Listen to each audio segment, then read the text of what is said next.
es muy interesante todo esto que el padre Alfredo nos está contando, nos está instruyendo, porque realmente pues esto es ir a la Sagrada Escritura para ver realmente cuál es la finalidad del matrimonio.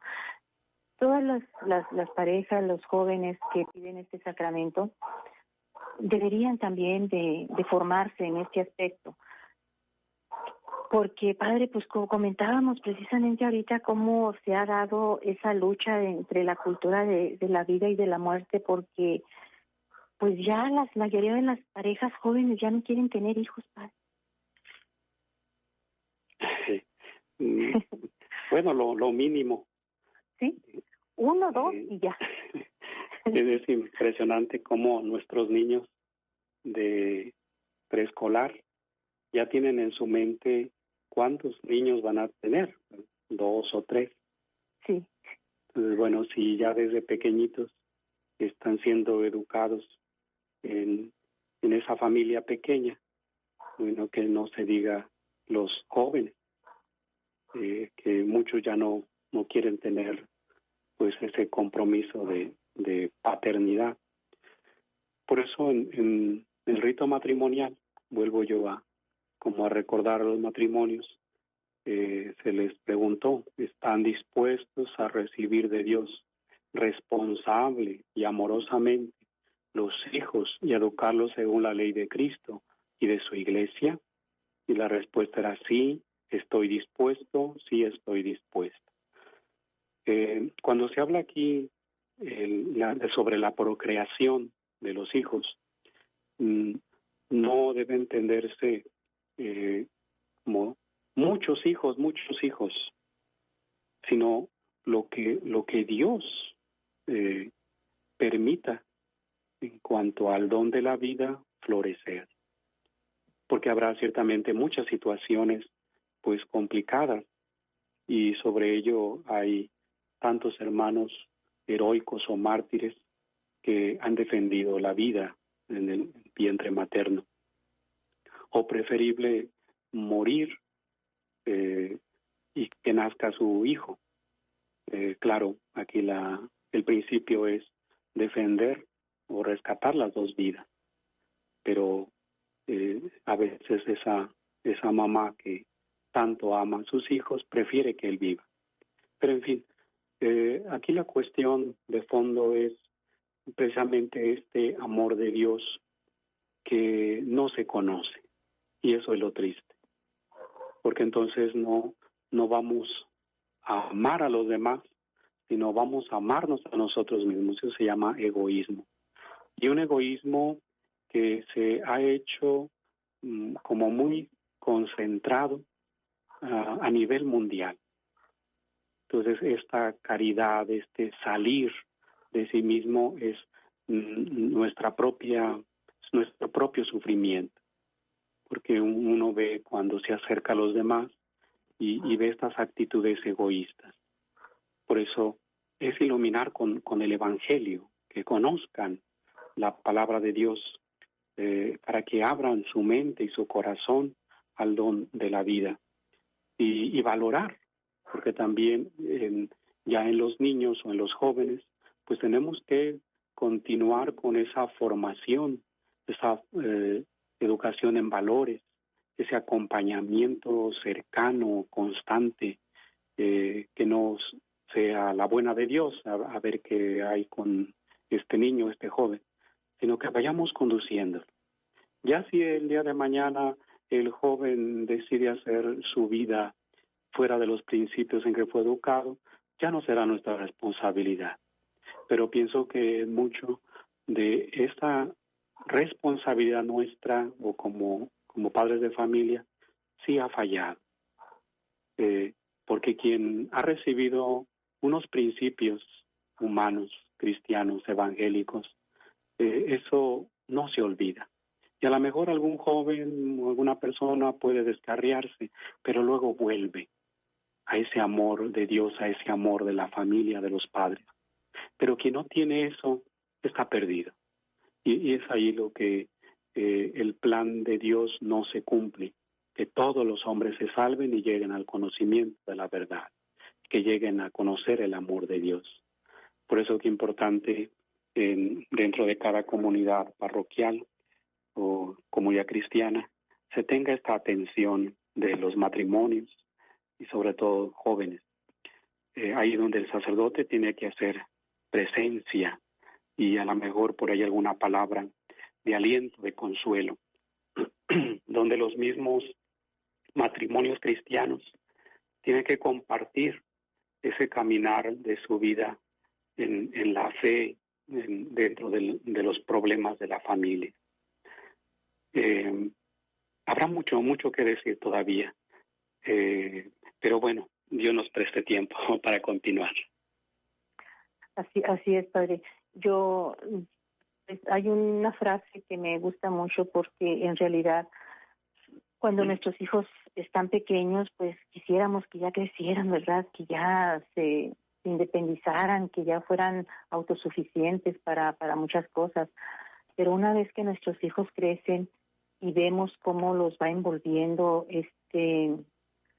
esta sociedad, o sea, esta cultura del tener, no tanto del ser, sino del tener, sino que los quiere apartar realmente de como usted acertadamente nos decía, o sea, de los valores en los que han sido formados, del amor en la familia, de la unidad en la familia. Pues ya los padres a veces nos sentimos un poco impotentes, ¿verdad? Porque ya no podemos nosotros influir mucho, menos decidir en la vida de nuestros hijos. Pero sí, esta frase que recuerdo es: cuando tus hijos están pequeños, háblales de Dios. Pero ya cuando tus hijos crecen, muchas veces ya no quieren escuchar de Dios, Padre. Entonces aquí es donde nos tenemos que voltear nosotros como padres, tenemos que voltearnos a Dios y empezarle a hablar a Dios de nuestros hijos. Empezar a orar por nuestros hijos, empezar a orar por nuestra familia. Ya sus decisiones, como nos decía, pues ya ellos son libres de tomar sus decisiones, se han puesto las bases morales, espirituales, familiares, sociales, o sea, toda una formación se les ha dado a nuestros hijos precisamente en la aceptación al compromiso del matrimonio, ¿verdad? De recibir a los hijos con generosidad y educarlos en la fe de la Iglesia, en la fe en Dios.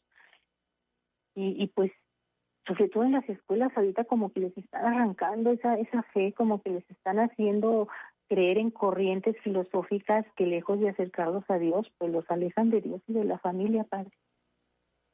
Sí, hay un ataque pues muy fuerte contra la unidad y el amor de la familia. Y sí, creo que el compromiso es formar desde la palabra, pero también desde el ejemplo. Pienso que muchos de nuestros niños y jóvenes en esa etapa de su vida quieren y necesitan testigos de ese amor de Dios. Las palabras a veces salen sobrando o a veces me se ocupan, pero pienso que así como por ejemplo un adolescente es muy exigente en ese dar ejemplo o un buen ejemplo. Si papá y mamá no van a misa, bueno, ¿cómo quieren que yo vaya a misa como hijo? Entonces vámonos a misa. Yo creo que pasamos nosotros por esa etapa de la adolescencia, donde queremos ser auténticos y hay un coraje cuando hay una mediocridad, cuando hay una falsedad o mentira en nuestra vida. Da coraje.